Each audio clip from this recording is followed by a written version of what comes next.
Just made the final run at Darlington Test and Tune.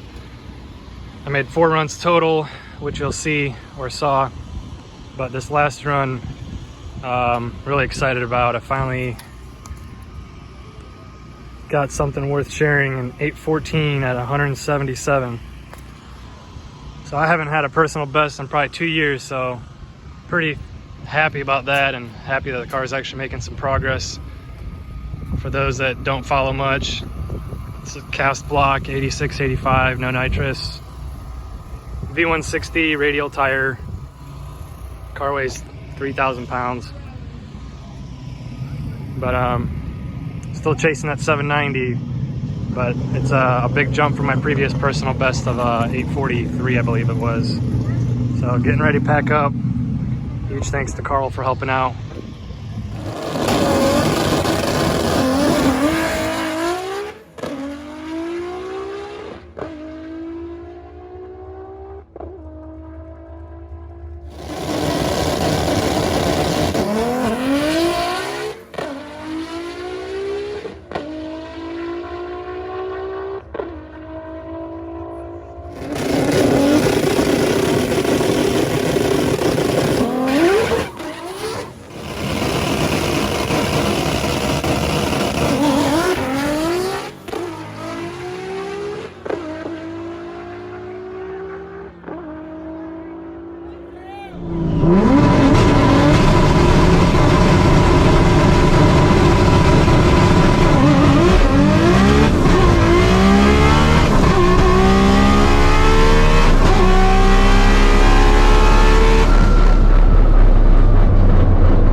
So I pulled up the data log from the last run that I did with the 814, just kind of going through the data, seeing where I can improve. And I'm sure some of you heard, particularly in the in-car, you can really hear a couple of things going on.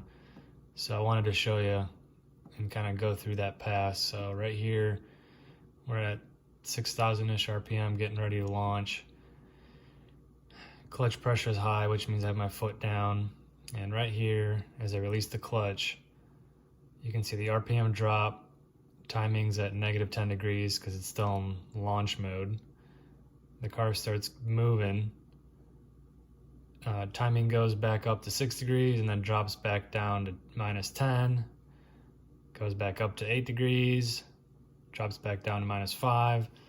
So what's actually happening here is, because I'm on a radial now, this whole time here, the clutch is slipping pretty bad, trying to get me out of the hole, and the wheel speed is very low. So bottom left corner, you can see 2-3 miles an hour is shown, and my launch control was set up to disable at, I believe, 4 or 5 miles an hour. On a slick tire, this was never a problem because as soon as you launch that thing, I mean, it's showing like 20 mile an hour speeds already on the wheels.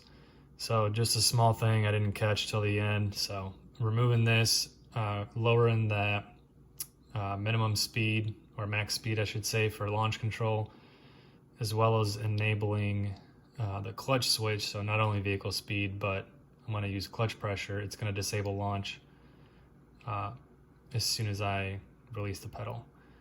So that was the first thing you might have noticed. Second thing, you can see after I launch, once I get all my timing in, RPM climbs to 7,500. And that's because at the same time, it's starting to spin the tire pretty hard. So as it starts showing wheel slip, it's probably pretty small, but it showed a max of 11 mile an hour wheel spin. Somehow I managed to, in my head, calculate how much to close the throttle just to save that pass. So I actually lifted the throttle, went from 100% to 48%. This is all still in first gear, and then floored it again. Boost dropped from 36 pounds to 13 pounds and got back into it. So top of first, shift to second, third. Nothing crazy going on here except for third. Well, actually top of first as well. You can see this fuel pressure here. So that, I believe it's a green line. We got differential pressure, 50 pounds, drops to like pretty much non-existent, 12 at the top of first there.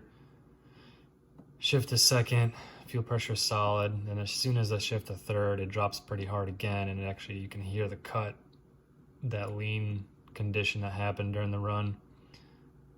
In third gear, and then fuel pressure is pretty much recovered for the rest of the run.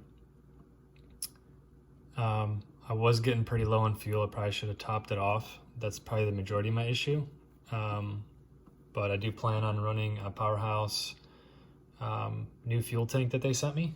So huge shout out to them and thank you for that.